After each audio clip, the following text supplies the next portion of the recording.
En el Mostrador Podcast continúa Al Pan Pan, la conversación que buscas para comenzar tu mañana.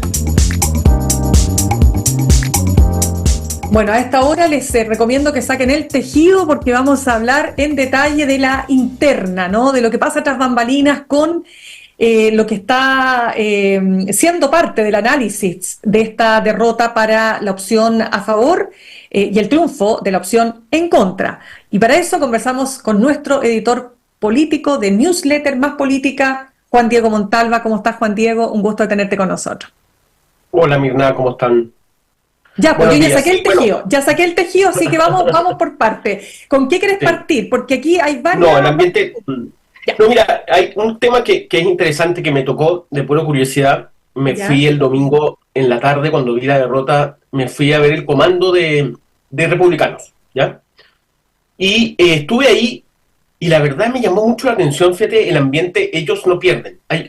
Ellos logran, fíjate, generar ese día domingo en su comando un ambiente bastante positivo.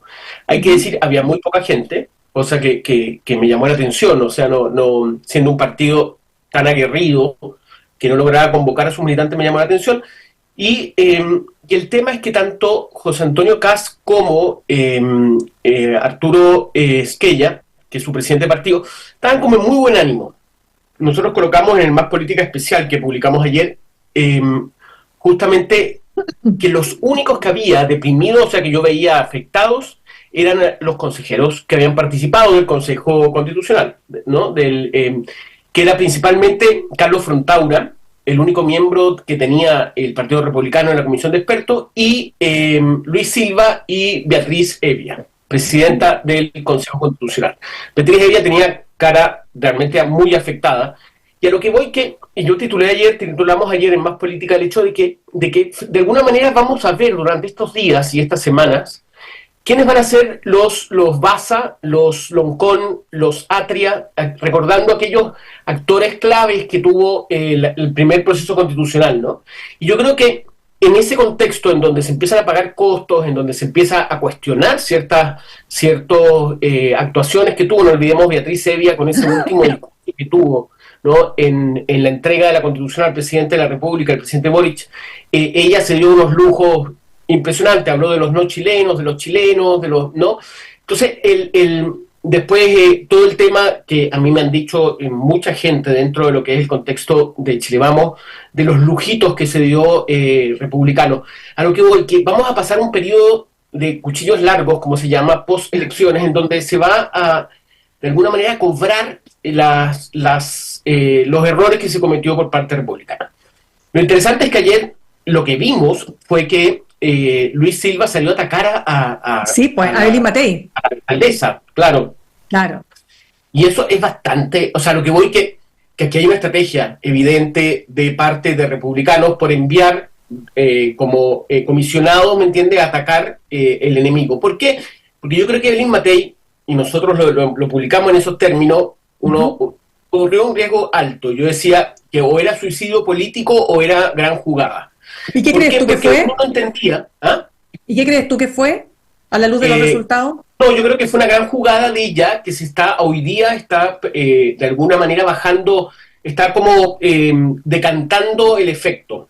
¿Por qué? Porque ella terminó siendo la gran defensora de una propuesta constitucional que ella no estaba de acuerdo. Recordemos cuando ella aprueba, ella dice que va a estar a favor de la Constitución.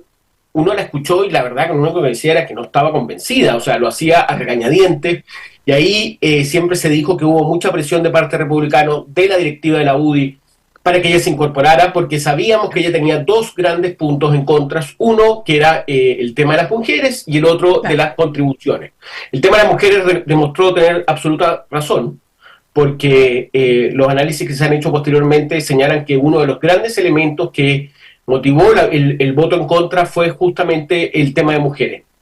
Sí, déjame, espérate, Juan Diego, dame un segundito para dar un dato duro ahí, que es interesante a propósito de lo que tú señalas, que es la consultora Ann Holster, que señala que los jóvenes lideraron el voto en contra y dentro de ese grupo estamos hablando de mujeres menores de 34 años, lo que hace todo sentido con los temas que estaban debatiéndose como el aborto en tres causales, el tema de la objeción de conciencia, etcétera, etcétera. O sea, que uno podía concluir de una mirada un poquito a vuelo de pájaro, pero claramente aquí el factor de amenaza a la ley de aborto en tres causales, que insistimos que más allá de las implicaciones de unos u otros, lo único que quedaba claro es que se abría una compuerta y que podían haber distintas interpretaciones y finalmente iba a ser, ¿no es cierto?, o el Tribunal Constitucional en su minuto o lo que fuere, aquel espacio que podía permitir o no transformar esta ley que es tan importante para las mujeres en nuestro país. Juan Diego. Y en eso, fíjate, no es nuevo esta mala relación que tiene el Partido Republicano y Kast con las mujeres. No olvidemos, me estaba acordando, ¿te acuerdas cuando una de sus propuestas en la elección presidencial era eliminar el Ministerio de la Mujer? O darle bonos a solo las mujeres casadas, que era, ¿te acuerdas? Una cuestión que fue, pero rápidamente retirada cuando ya estaba en segunda vuelta. Ahora, llama la atención, ¿no?, cómo insisten en ese tema, sabiendo que la mitad de la población es mujeres, pero bueno. Pero espérate, pero es que ahí actúan de manera doctrinaria y es lo que decía Gloria Hood, que tienen una manera muy confesional de hacer política, y eso se reflejó en el texto también. Lo que pasa es que, y esa es la complejidad que tiene, que un sector de la derecha tradicional, cuánto se acerca o no a estos grupos más de ultraderecha que tienen todas estas características conservadoras, estos tintes medios religiosos también en su actuar político, al punto que, perdona, solo para recordar que acaba de decir Gloria Hood, algo que no es novedad, pero que lo reitera, que ella, como partido, Evópoli, no está disponible para llegar a acuerdos electorales con republicanos para las próximas elecciones. Vamos a ver si eso en la práctica se da, pero al menos esa es su definición hoy. Sí, ahí es interesante porque, como digo yo, el Chile Vamos le volvió el alma al cuerpo después de la derrota de Republicanos. No nos olvidemos que en mayo, sí, absolutamente, no, y me lo dijo varias personas. No, a ver, ¿qué te dijeron? ¿Qué te dijeron? No, el tema es ese, o sea, ellos durmieron tranquilos ayer, o sea, antes de ayer, el domingo en la noche. Principalmente, no olvidemos lo que fue para la derecha tradicional, para Chile Vamos. Mayo fue una bomba racimo para ellos en términos del efecto que tuvo este triunfo de los 21 o 22 consejeros constitucionales que gana Republicano. Y ahí se produjo dentro de la derecha, acuérdense, la campaña en gran parte se concentra en la crítica a la derecha cobarde, lo que deja fuera RN, la UDI, Evópolis principalmente, y en una derecha 100% pura, ¿no?, que era esta derecha de José Antonio Kast y republicano. Entonces, como que la derrota de José Antonio Kast lo que hace es volver al centro de la derecha los temas principales. Y en eso ayer, fíjate, hablando con un ministro de gobierno, destacaba un punto, que era que republicanos no tiene mucho. Primero perdieron el senador que tenían, cosa que no es menor, ¿eh? No es menor. Perdieron el senador que tenían, y durante este periodo perdieron 3 diputados. Ya habían de alguna manera, estaban de alguna manera alejados, que son el caso de La Carrera y de Kaiser y otro más que... Y Gloria Navellán. Exacto, Gloria Navellán. Que dicho sea de paso, Gloria Navellán en algún minuto señaló, voy a buscarlo textual, que el republicano funcionaba como secta. Sí, bueno, ella sale del partido en un momento, o se desliga. ¿Te acuerdas cuando dice que era una secta? Cosa que no se aleja mucho de la verdad, porque, como decía Gloria Hood, hay algo doctrinario muy fuerte en ellos. Pero bueno, ellos hoy día, el poder que tenían, o sea, el poder que lograron dentro del Consejo Constitucional, no lo van a tener en el Parlamento, y va a haber disminuido mucho su influencia en este contexto. Ahora, como decía yo, en mayo hay una bomba racimo en la derecha, todos empiezan a moverse como, no sé, como un avispero, y tú hablabas con la UDI y te decía, no, tenemos que ser más de derecha. RN decía, no, yo no me voy a subir al carro de republicanos. Entonces empezaba una disputa entre la UDI y RN. Evópolis decía, no, a nosotros nos gusta republicano. Acuérdense que Evópolis cuestionó haberse incorporado a la campaña de José Antonio Kast como candidato presidencial. Entonces, había, a lo que voy, que este avispero que se genera en mayo, hoy día empieza a decantarse un poco. Dime. Sí, no, dos cosas. Lo que dijo exactamente Gloria Navellán, que renunció al Partido Republicano, dice que funciona como una secta y calificó a Cristian Valenzuela, este ideólogo del Partido Republicano, como Rasputín. Pero otro tema que te quería mencionar son, a propósito de las diferencias en el arco grande de las derechas, la posición de Ignacio Briones. O sea, Ignacio Briones fue súper crítico a esta cosa identitaria, más crítico aún a esta campaña del que se jodan, que claramente, mira, un punto ahí, el que se jodan, los verdaderos chilenos, Chile vota a favor y Boric vota en contra, o al revés, Boric vota en contra, Chile vota a favor, es decir, esta idea de haber plebiscitado al gobierno que claramente fue un error, más allá de que parecía, claro, estamos tomando la decisión y estamos hablando con el diario del lunes, pero de todas maneras, viéndolo precisamente con el diario del lunes, efectivamente fue un error, porque mira la semana negra que tuvo el gobierno la última semana y no le afectó al resultado final. Pero sí hay que señalar, a propósito del tema que se jodan, que no olvidemos algo también, Juan Diego, que yo lo hablaba con Héctor el día mismo de las elecciones del día domingo, y es que el resultado final se acerca y se parece mucho al resultado del plebiscito de 1988. Entonces, tienes que pensar que aquí hay un 40... Claro, porque ¿qué quiere decir? Que hay un 44% de la población que sí sintonizó con el que se jodan, con la cabeza dentro del basurero, ¿me entiendes o no? Con esto de que Chile vota a favor porque Boric vota en contra. Entonces, ojo ahí, porque ese no es menor, pero ese, uno podría decir, será o no el techo que tiene la derecha hoy, pero el asunto es que, y habrá que ver también, porque un análisis que hay que hacer de manera tranquila, con todos los datos sobre la mesa, cuánto de ese 44% realmente era a favor de la derecha, o de un montón de gente que decía, sabes que estamos tan cansados con este proceso constitucional que sabes que voy a votar a favor para que termine esta cuestión, siguiendo un poco la lógica de Frey. Y para cerrarte el punto, que me interesa también que lo toquemos, quiero saber cómo ves tú la posición en que queda demócratas y amarillos. Ahora leí a la senadora Rincón decir algo que me llamó la atención. Dice, el proceso fue un fracaso para las posiciones extremas que querían refundar Chile antes y ahora. Me llama la atención porque no fue lo que ella dijo cuando ella apoyó este texto constitucional. Ella nunca dijo, yo estoy apoyando un texto constitucional de los extremos. ¿Te fijas? Entonces también ahí, ojo con esas declaraciones. ¿Cómo ves tú cómo quedan ambos partidos? Sí, dos cosas. Mira, creo importante, yo creo, Fede, que en su momento el tema que tú apuntas a plebiscitar el texto constitucional, yo creo, Fede, que en su momento no tenía, a mí me impresionó mucho, y en eso Republicanos ha tenido un éxito muy rotundo que fue en mayo. Acuérdense, cuando se eligen los consejeros, ellos no hablan de texto constitucional, lo que hacen es justamente plebiscitar esa elección en términos de ¿usted a favor del gobierno o en contra? Y ellos repiten esa receta, lo que pasa es que no les funcionó ahora. Y en ese sentido, a mí, por ejemplo, un tema que la gente no sabe, pero a mí me bombardearon con una cantidad de encuestas que provenían, que decían que ganaba el apruebo. Bueno, a ti también, ¿no? Mira, pero lógico, por lo menos dos, pues. Por lo menos dos, sí, la del costarricense que asesora al Partido Republicano en Estados Unidos y que vive en Miami. Son Partner y Atlas Intel.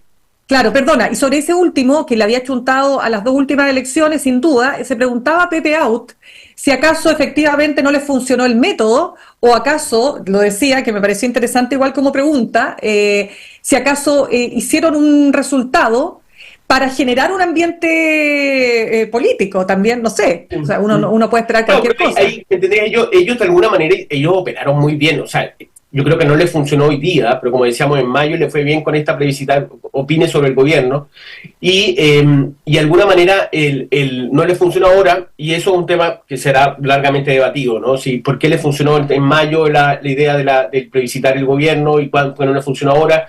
Hay varios temas, pero en el punto que dices tú de demócratas y amarillos. Sí.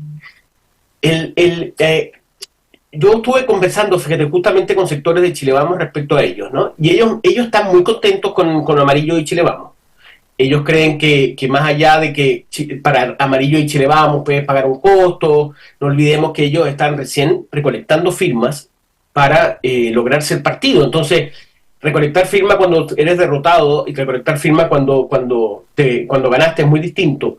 Y en ese sentido lo que me dice la derecha o sectores de la derecha es justamente decirme ellos pasaron el Rubicón, es como que ya cruzaron el río, ya son parte de la... Te lo dice la derecha. Sí, y en ese sentido ellos están muy contentos. ¿Por qué? Porque amarillos y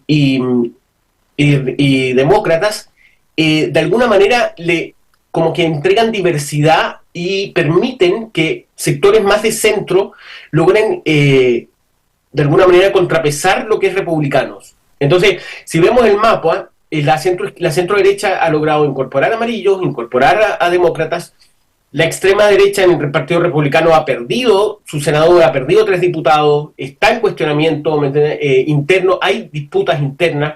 Entonces, eso para la centro derecha es muy bienvenido, entonces, y van a ser muy receptivos con amarillos y con demócratas. Como te insistía, creo que hay que preguntarse si, siendo derrotados demócratas y amarillos, van a lograr tener la firma que que ellos necesitan para ser partido político y tener algún peso en las elecciones, ¿no? Y el último punto... Mira. No, un puntito ahí, es que me acordé de una declaración que hizo Andrés Joanet, presidente de Amarillo, recordemos, exdemócrata cristiano, que me impactó tanto, fíjate, cuando, no me acuerdo la fecha que lo planteó, pero debe haber sido hace como un mes, ponte tú, una cosa así. Dice, de no aprobarse el texto constitucional, el próximo año podemos tener un escenario peor que un estallido, que es un estado fallido como el de Venezuela. Entonces yo dije, chuta, ya, tu macho, o sea, ya, pero claro, entonces por eso te digo, o sea, porque, mira, hechos no palabras. Las palabras pueden decir muchas cosas, pero las acciones efectivamente de ambos partidos apuntan a que están hoy día naturalmente mucho más cerca de la centro derecha, y está muy bien, que si quieren cambiar de domicilio político, ¿no? Lo que pasa es que ahí es donde uno se pregunta, bueno, ¿hasta dónde esta idea de un centro y no una centro derecha es lo que va a predominar? Porque lo que uno ve hoy día es que dos partidos que no tuvieron ninguna injerencia en el proceso constituyente, ninguna, no fueron parte del Consejo de Expertos, no fueron parte del Consejo Constitucional, no fueron parte del Comité Técnico de Admisibilidad, etcétera, etcétera, y le entregaron todo su capital político, sea grande, chico, da lo mismo, pero le entregaron el capital político a este proyecto, y el proyecto fracasó. Y por eso digo, y ahora la senadora Rincón dice, no, lo que pasa es que fracasó porque los extremos, pero cuando la senadora Rincón, en este mismo programa, hablaba sobre su decisión de aprobar este proyecto, ella no dice que estamos aprobando un proyecto que tiene extremos, o que tiene posiciones extremas, porque entonces ahí, ¿por qué aprobaron este proyecto si era un proyecto que tenía posiciones extremas? Entonces, todas esas cosas yo creo que son importantes de ver, porque yo creo que la ciudadanía al final del día igual necesita, sino que castiga también las incoherencias, y yo creo que acá la ciudadanía dijo, más allá de todo, estamos chatos de los partidos políticos. Yo creo que aquí hay un castigo también, Juan Diego, hay que verlo así, a la clase política en su conjunto, ¿sí o no? Sí, claro, porque de alguna manera, sosteniendo lo mismo que dices tú, yo creo que lo que hizo Amarillos y lo que hizo Demócratas es una transacción, en donde realmente lo que están haciendo es asegurando sus posiciones dentro del Parlamento. Hay Joanet es como se llama, diputado, Rincón es senadora. De alguna manera y ahí es muy bueno recordar lo exultantes y fascinados que estaban, me acuerdo, los republicanos cuando Amarillos y Demócratas los van a visitar para hablar de la propuesta constitucional, a puertas de aceptarlo. Y Republicano no podía creer, o sea, para ellos fue, ¿me entendéis? Como era el gran comienzo del triunfo, porque estaban sectores, y no lo olvidemos, que es bien interesante, todos los que estaban en el rechazo, acuérdense que la derecha lo que intenta, y republicanos, decir, todos los que estuvieron con el rechazo ahora están con el a favor, ¿no? Cosa que me ha mostrado no es cierto, pero no, ellos cuando llegan republicanos y llegan demócratas, ellos ven como una muy buena señal de que esto, los sectores más centrales, más de centro, van a apoyar esta nueva constitución. Creo, volviendo al tema de la clase política, creo que en ese sentido, para el público en general, para el votante, demócratas y republicanos, y demócratas y amarillos pueden ser vistos como mera transacción para lograr, ¿me entiendes?, ubicarse en la Acuerdos derecha. para las municipales, acuerdos para las municipales, Claro, dices tú. exacto. Claro, que ojo, Y en eso, sí, perdona, que ojo, que la senadora Rincón lo negó siempre, pero lo único que queda claro es que se acercan elecciones municipales y tal como dice en una entrevista muy interesante que yo te recomiendo del Mercurio hoy día de Francisco Vidal, que es una figura que como que emergió, como que volvió el vocero, ¿te acuerdas? ¿y por Dice qué él, emergió tanto? ¿Cuál es la razón? Bueno, ¿sabes por qué? Pero no, porque espérate, lo que dice en la entrevista básicamente varios temas, pero una cuña, que es que desde 2004, si hay algo que está claro, es que el que gana las municipales gana la presidencial. sí, Entonces, como eso es como verdad. tenemos elecciones ahora municipales, entonces de nuevo, decir, mira, si no paramos, si todo aquí en Chile los partidos políticos funcionan en clave electoral, entonces ahora todo va a ser en función de ganar la municipal para lograr, en definitiva, ganar la presidencial. A propósito Cuéntame. de Vidal, ¿por Sí. qué? Porque Vidal estuvo permanentemente apareciendo en distintos medios de comunicación. Bueno, él tiene una columna bimensual en el Mercurio donde iba explicando, como tú sabes que él tiene mucho dato, si hay algo que Sí, tiene Vidal es que maneja muy mucho ordenado. dato. Y es muy, muy claro y muy pedagógico. Entonces, ponte tú columnas de opinión sobre las contribuciones, todo lo que había que saber respecto de la propuesta en materia de contribuciones, donde él hacía el análisis, todo lo que iban a perder los municipios, etcétera. Y así, Va a los varios matinales. temas. Bueno, no sé si yo no veo matinal en este minuto de mi vida, pero no sé si estará yendo a los matinales, pero No sí sí. tenía mucha entrevista, mucha aparición pública. Nosotros acá también lo entrevistamos un par de veces. Entonces yo creo que en ese sentido. Y el otro que te quiero preguntar, pucha, se nos va acabando el tiempo, Juan Diego, ¿cómo ves tú, después de estos resultados, lo que fue la arremetida de la presidenta Bachelet? Bueno, la arremetida de la presidenta Bachelet, indudablemente, si hablamos de que la importancia que tuvo el voto femenino, el voto de la mujer, indudablemente fue muy acertado. Lo interesante fue que el comando de la favor no quiso incluirlo dentro de la franja, justamente porque era muy confrontacional y finalmente, a pesar de que hubo varios anuncios de que iba a ser parte de la franja, finalmente se saca y funciona de manera independiente. Ahí dicen que Analía Uriarte fue muy clave en impulsar, esto fue una decisión de la presidenta, no del comando, en impulsar este video que finalmente nos damos cuenta que tuvo un efecto importante, ¿no? Dado que las mujeres en su mayoría votaron en contra de la nueva constitución. En ese Juan sentido, Diego, Juan Diego, ¿tú sabes por qué no subieron a la franja el video de la presidenta Bachelet caminando justamente por lo que me dijeron era que era un tema que era muy confrontacional y que la franja quería ser ciudadana. No, Ah, correcto. Bueno, claro, entonces, sí, Carlos Correa Carlos Correa, analista político, director de, integrante, claro, integrante director de prensa del comando. Claro, él se integra al comando al final de la última etapa, ¿no es cierto? Le da esta vuelta de tuerca, si tú quieres, pero no sé, mira, yo no sé si las personas tomaron decisiones en función de lo que decía la franja electoral. Yo creo que acá, bueno, es un tema que vamos a tener que seguir conversando, pero yo insisto, mira, varias cosas que no quiero que se nos deje, no quiero dejar pasar. El En Contra ganó en 13 de 16 regiones del país, pero a mí lo que más me impresiona es que haya ganado en el norte. O sea, se dio vuelta. ¿Te fijas? O sea, el norte No, donde el tema y el migratorio. sur también. Sí, no, Sí, pero el en tema el migratorio sur. que a mí un gran experto electoral me dijo aquí hay dos temas delicados que es el sur, todo el tema de la Araucanía y el norte por la migración. Y la verdad que sorprende, ¿no? La verdad que le fue bastante mal, ¿eh? Al proyecto de nueva constitución, pero como dices tú, y en ese sentido, a mí me preocupa el hecho de volver, ¿me entiendes?, al 88, en donde se vuelve, ¿me entiendes?, a ubicar, como que no hay, a fin de cuentas, nada, no hay evolución Uf, claro. en esta clase, en este voto, ¿no? En este voto en donde finalmente seguimos con el mismo patrón. Entonces la pregunta es, ¿qué novedad tiene la clase política que ofrecer para mover, ¿no?, esa votación que hubo el 88? Parece que pocas. Ya, mira, en todo caso, donde ganó el a favor es Araucanía por 53,43 y algunos dicen que no ganó por más, por la división de la derecha, o sea, de Claro. republicanos, ¿no? Luego Rojo Ñubles, dime. el rojo debe ser justamente de esa zona.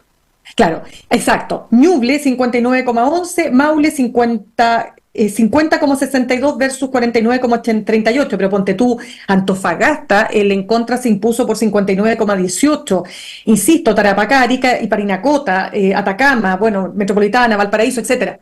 Hay que hacer, como te digo, esa bajada. ¿Qué fue lo que finalmente hizo que la gente decidiera chao con este texto constitucional? Bueno, claramente los acuerdos, de todas formas no hubo acuerdo, y la sensación de la gente que hasta cuándo no se ponen de acuerdo, y no solo por lo que diga este plebiscito, sino que, oye, pero si todas las encuestas que miden el tema, la gente dice, queremos que los partidos políticos se pongan de acuerdo, y lo único que hacen los partidos políticos es no ponerse de acuerdo. Llevarse la pelota para la casa. Exactamente. Parece que ya estamos, Juan Diego. Ya, Mirna. Oye, un gusto. Oye, un abrazo para ti también. Cualquier cosa seguimos conversando porque hay harto tema. Un abrazo. Sí. Hasta luego. Cuídate. Chao. Chao.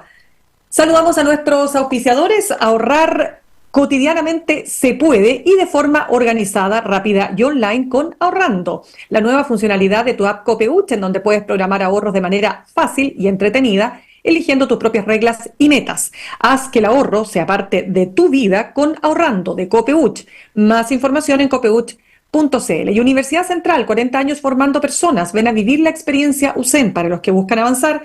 Posgrados USEN. Conoce más en posgradosusen.cl, acreditada y adscrita a gratuidad. Nos vamos, los dejo con Fran Castillo, Juntos y Revueltos. Nos reencontramos mañana a las 8 en punto, aquí en Alpampán, en elmostrador.cl. Que tengan un muy buen día. Copeuch Inversiones, el sitio donde todos pueden invertir, y Universidad Central, 40 años formando personas, presentaron Al Pan Pan en el Mostrador Podcast. Cerramos por hoy Al Pan Pan, de lunes a viernes de 8 a 9 de la mañana, entrevistas para partir el día. El Mostrador Podcast, el poder de la independencia.